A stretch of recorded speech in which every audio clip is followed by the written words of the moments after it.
My name is Kevin, a 34-year-old male office worker. I work for a large corporation, but the tasks assigned to me are all very simple. The reason for this is that my boss, Mike, thinks I'm incompetent and never gives me any substantial work. So, I end up doing menial tasks like making coffee and photocopying, just like a handyman. I don't think anyone does these kinds of tasks anymore. If someone wants coffee, they go to the break room themselves, and if they need copies, they make them themselves. But Mike and the others treat me like a gopher, making me do all sorts of odd jobs. However, these tasks are so trivial that I finish them quickly and end up feeling bored. I always wished I could be assigned more challenging and fulfilling tasks.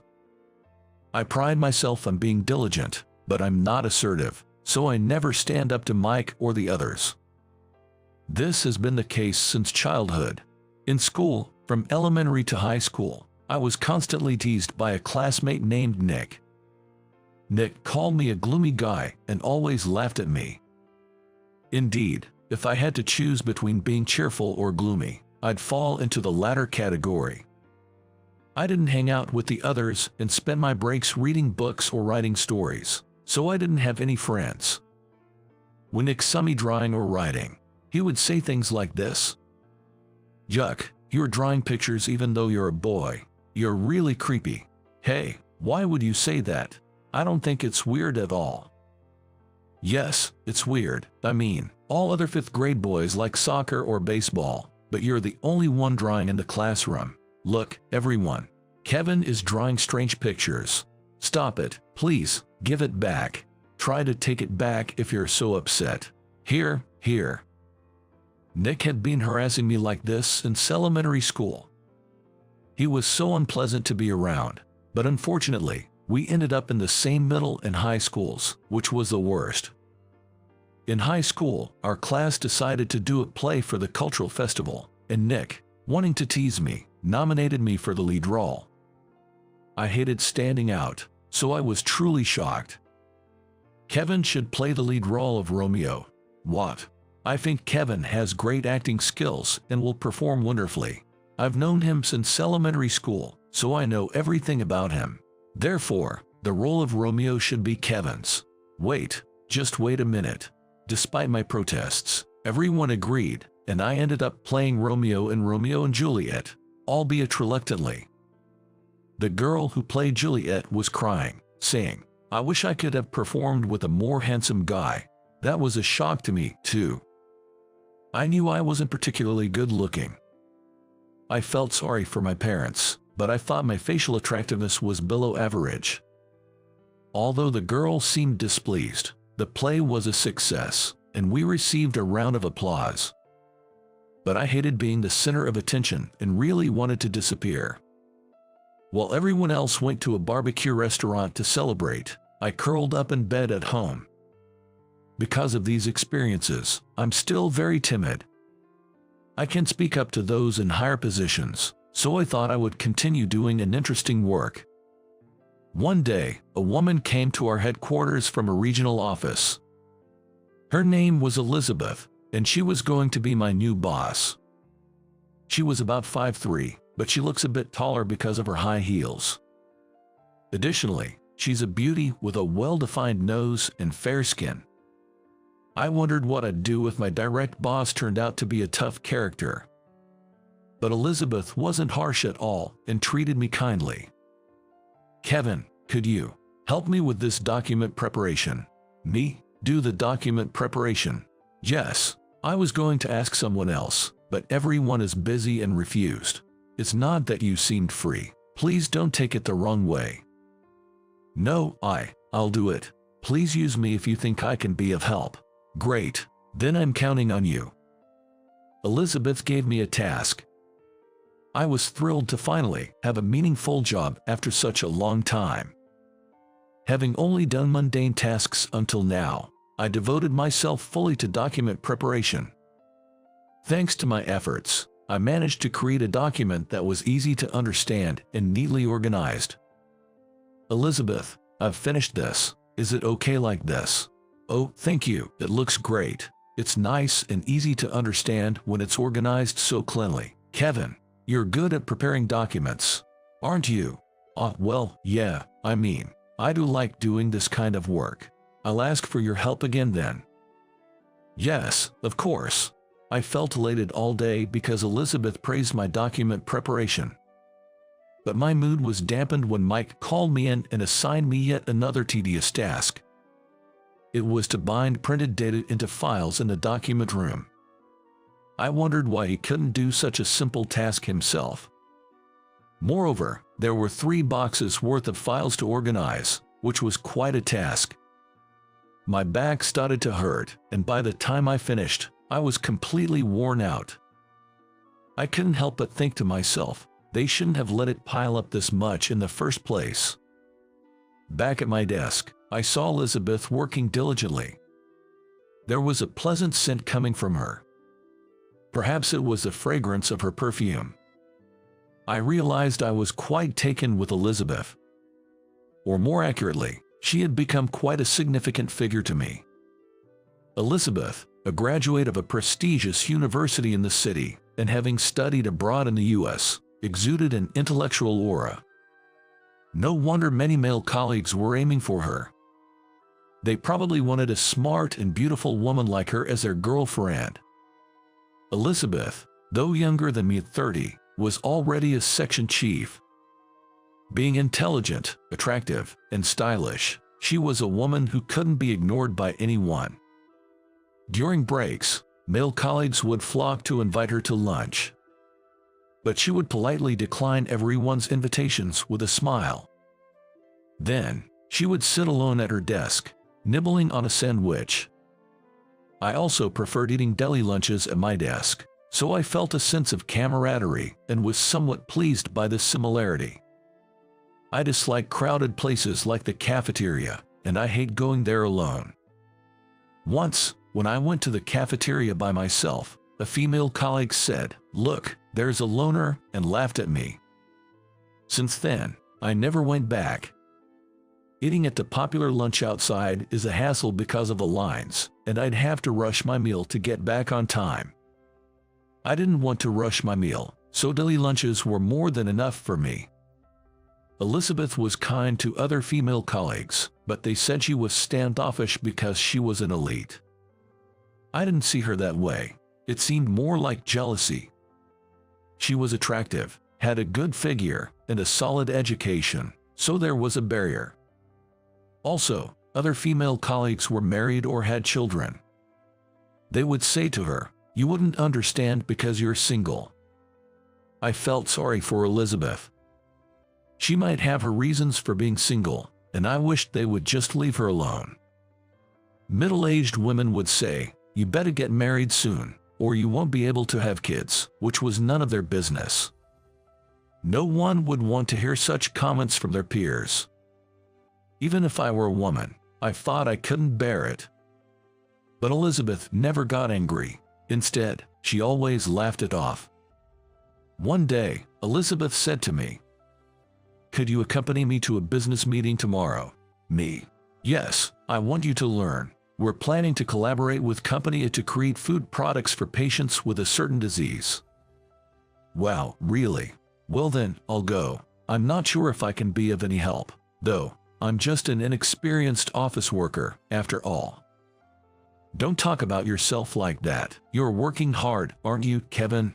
Education and position don't matter. If you keep at it, you will be rewarded eventually." "Yeah, you're right. I'll do my best. Please take me with you to learn." And so, we headed to the business meeting the next day. Our company, B Corporation, specializes in food products, and A Corporation is in the medical field. Elizabeth mentioned that we were developing food items for patients with a specific illness. I had read the materials she gave me beforehand, thinking about what we were planning to create. The focus was on patients with skin diseases. So, I thought about this for patients with epidermolysis bullosa, nutrient-packed cookies. Yes, I heard these patients often have difficulty with nutritional intake, so I thought cookies packed with nutrients might work. But you see, Patients with epidermolysis bullosa also have mucosal lesions and might find it painful to eat something like cookies. Ah, I see. David from a corporation listened to Elizabeth's idea with a frown. Epidermolysis bullosa is a complex skin condition where the skin is fragile and easily forms blisters. It can occur anywhere on the body, including inside the mouth. For moderate to severe cases, oral intake becomes difficult, and patients struggle to eat. We need nutrition to survive, but eating becomes a challenge. However, David was concerned that nutrient-packed cookies might be too hard and hurt the mouth. Indeed, cookies are crunchy. We tried selling beverages before, but they didn't sell well because they tasted bad. Really? I see. A corporation's beverage was thick and unappetizing. To put it bluntly, it felt undrinkable. The beverage was drinkable, but its thick, unpleasant texture and taste made people feel sick, especially children. What should we do? It's hard to find something that's both nutritious and enjoyable for everyone. You're a food company, right? Shouldn't you come up with something easier to eat or drink? Our company is a medical manufacturer, so you should be better at this, right? Yes, well, I had gathered opinions, and cookies seemed like a reasonable choice. Really? This is not going anywhere. We asked for your help because we're in trouble. This won't help the patients. I'm sorry, let me think about it again. But we have a tasting session for the patients next month. We can't wait any longer. Well, Elizabeth was in a tight spot. That's when I made a suggestion. How about chocolate or marshmallows? What? Think of chocolate that melts in the mouth, not the hard, crunchy kind. Maybe something with a texture like ganache. And marshmallows are soft and melt in the mouth, too. Plus, they can be nutrient-richer, even kids would enjoy it. And that sounds better than these prototype cookies. Yes, it's a good idea to market it as a snack that is easy to eat while still providing nutrition, rather than just as a dietary supplement. There are various types of this disease, and some types particularly affect the mouth and esophagus, causing blisters and erosions. So, we should highlight the melting texture. As for your company's beverage, it's a bit difficult to say, but it was quite thick and reminded me of barium. Exactly, I thought it resembled barium. It also reminded me of the nutritional drink my father had to consume when he was hospitalized with cancer. Unfortunately, the combination of ingredients made it taste bad. I thought about pudding or jelly, but they don't have a long shelf life. So, I thought melt-in-your-mouth candy would be better. What do you think, David? Yes, that makes sense. Pudding is easy to eat but has a short shelf life, and we want to produce a large quantity. Then let's go with chocolate and marshmallows. It's winter, so it'll be perfect for Valentine's Day. Oh, that's true. Please do that. Could you email us the details, Kevin? Yes, I'll send you a quote right away. Once I confirm it with my supervisor, I'll get back to you. Elizabeth looked at me intently. Her eyes were wide, probably wondering why someone like me, who she considered an inexperienced worker, would make such a suggestion. On the way back to the office, I explained to her that there are 4 main types of epidermolysis bullosa and the various treatment methods. Elizabeth nodded, taking notes and asking me questions. Kevin, you're really talented, aren't you? You said you were just an incompetent employee, but I don't see you that way. Perhaps you are someone with incredible knowledge. Ahaha, no way, that's not true at all. Come on, you must be a real elite, right? You probably attended a more prestigious university than I did and have lots of qualifications, right? Kevin, who are you really? Please, tell me honestly. Elizabeth's eyes were serious. Realizing it was futile to hide it any longer, I decided to reveal my background. I'm a college graduate. At least, that's true. Really? I thought so, but may I ask which university? I thought she was just asking out of curiosity. ABC Medical University. What? I graduated from the medical school. Actually, I have both a medical license and a lawyer's qualification. Wait, you're from the medical school, so you were a doctor? No, I passed the national medical examination but didn't become a doctor. And a lawyer too. Did you go to law school, Kevin? It's impossible to have such a background. No, that's the truth. Actually, I obtained my lawyer's qualification through the preliminary examination route. The preliminary examination route. I heard it's more challenging than passing the exam after graduating from law school. Kevin, why did you say you were just an incompetent employee? You're an incredible person with hidden academic credentials and background. Ahaha, well, I was only good at studying. I was always teased by classmates for that. I also wrote novels and drew pictures, but was told it was creepy. You're an incredible genius, like a modern-day Da Vinci. Amazing, Kevin. Thank you for helping me earlier. I was panicking and didn't know how to respond to David. Thank you so much. No, I'm not that great. I had hidden my educational background at the company. But I didn't lie about it during my job application, as that would be misrepresentation. I had correctly listed my university on my resume. However, at B Corporation, a large company, only HR and top management knew about my education, background, and qualifications.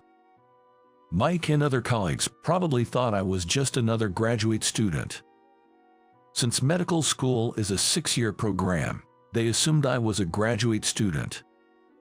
Mike always yelled at me, saying, "You spent years in school and you are still useless." That's when I decided to play the part of an incompetent graduate. Rumor-loving people were spreading that I had attended a graduate school at some university. But I decided to act as if I had never attended any graduate school and was a hopeless person. There was a reason I pretended to be incapable. I became distrustful of people because of the harassment I faced from my classmate Nick. The only thing I loved was studying. So, I entered medical school, studied hard, and aspired to become a doctor. However, during my 6th year, a traumatic event occurred during my practical training. A little girl with a rare skin disease, who was under my care, passed away. She had a skin condition and succumbed to an infection. People with skin diseases are prone to infections, so care is crucial. But even with careful attention, fragile skin easily becomes infected. I wished such diseases didn't exist in this world. At the same time, I realized that doctors can't save everyone. My parents had paid for my education, so I took the national exam but decided not to become a doctor. I wondered if there was another way to help people, so I decided to become a lawyer. Of course, I had no time or financial support to attend law school. So, I chose to take the legal bar preliminary examination. First, I had to pass the preliminary exam to qualify for the actual bar exam. Frankly, I think it's more challenging than passing the bar exam after graduating from law school. But I passed and later completed my legal training, obtaining a lawyer's qualification. However, another tragedy struck then. My mentor was victimized by a vengeful client and suffered terribly. Eventually, my mentor passed away. I decided to become a lawyer to help others, but the thought of being resented like that was unbearable. So, I chose to work as a regular office worker instead. During interviews, I was repeatedly questioned whether I, a medical school graduate with both medical and legal qualifications, wanted to be a regular employee. But I just wanted a peaceful life, so I gave non-offensive, standard answers. That's how I ended up here. Initially, I was enthusiastic about my work, but I started being called overeager for my age and a nuisance, so I stopped trying. Most of the new graduates were from 4-year colleges, unlike me, who spent years in medical school and legal training. I was treated as a useless person just because I was older, but I didn't care anymore. Indeed, the work assigned to me wasn't interesting, and I wanted something more fulfilling, but I hated being in difficult situations.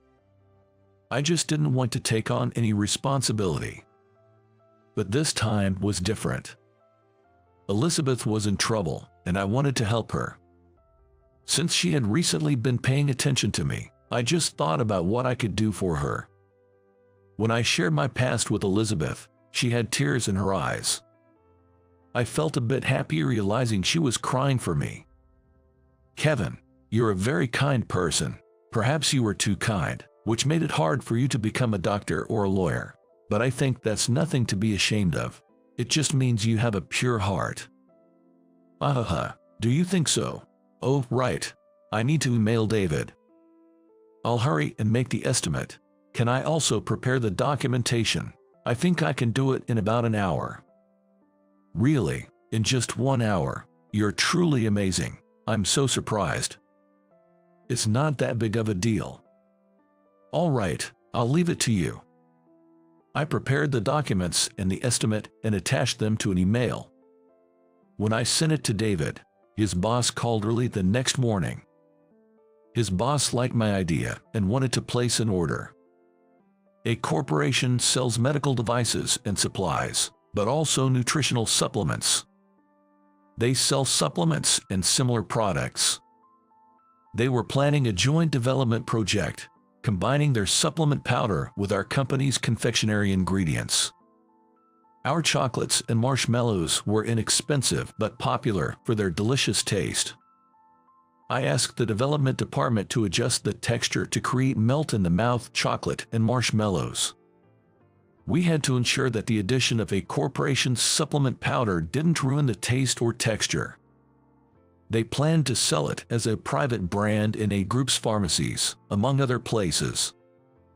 I hoped not only people with skin diseases but also those who wanted to easily consume nutrients-rich sweets would find these products appealing.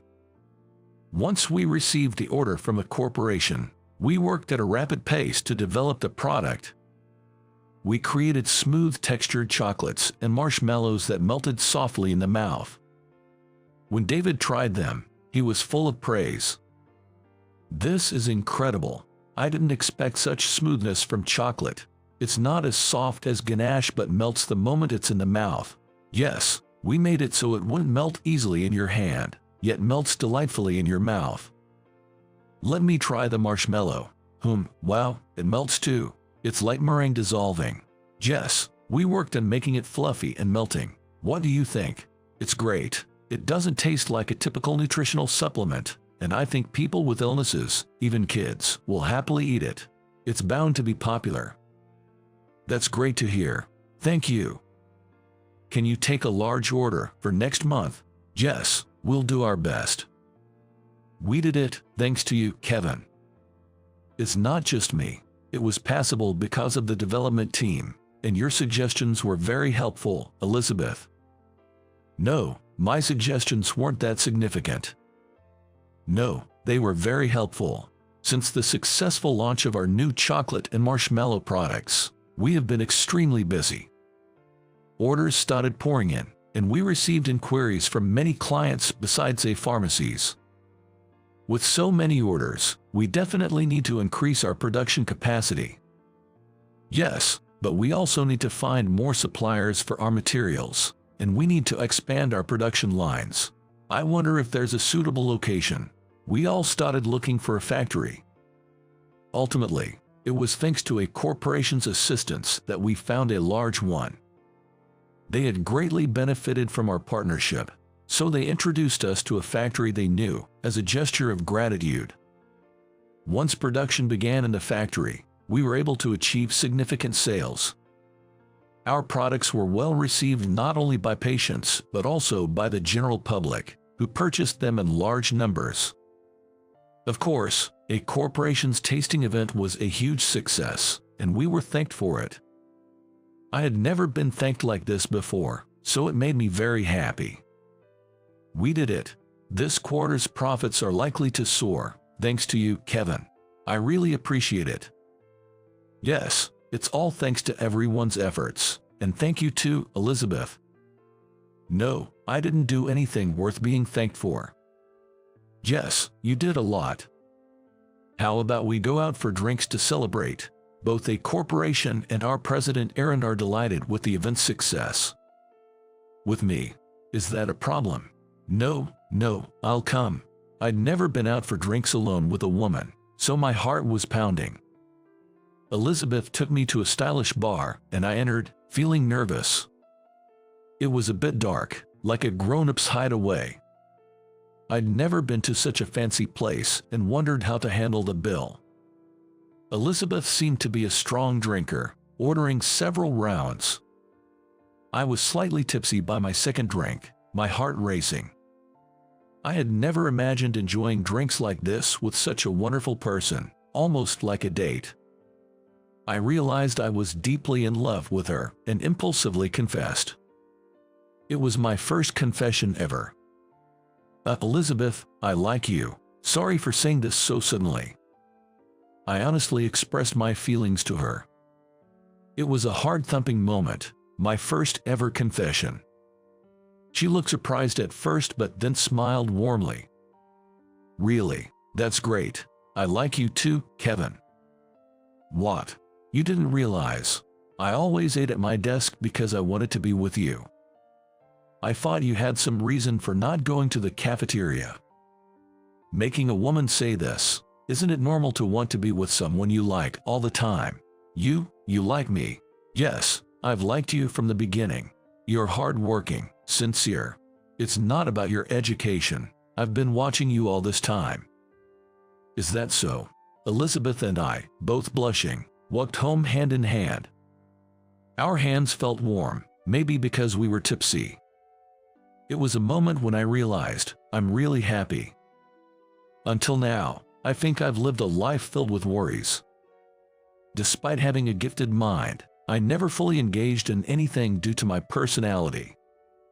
I learned that being good at studying doesn't necessarily mean being useful in society, but now I want to contribute more to the company. And that wouldn't be possible without Elizabeth. She was the only one in the company who was kind to me. Afterward, we introduced each other to our friends and spent more time together. We went on drives, visited delicious restaurants, and even went to the pool in the summer, creating many memories. We were dating, but we kept our relationship a secret at the company. However, it gradually became known. Around that time, Elizabeth had started talking to the other female employees.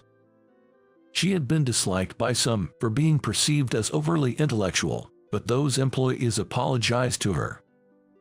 Then, one day, we decided to meet each other's families. Elizabeth's family was very warm and welcomed me as a new member of their family. My family also welcomed Elizabeth with open arms. With the blessings of both our families, our bond grew even stronger. Eventually, we decided to get married. I was extremely nervous when proposing, but seeing Elizabeth's joy made me realize that spending a week choosing the engagement ring was worth it. On the wedding day, seeing Elizabeth in her dress, I was struck by her beauty. And when she smiled and said, "Thank you for everything. I love you," I felt I was at the peak of happiness. Since then, we have been living a happy married life.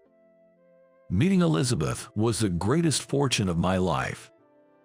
Without her, I wouldn't be the person I am today. We vowed to support and encourage each other and face life's challenges together. Our days are filled with happiness. From now on, I will do everything in my power for my wife.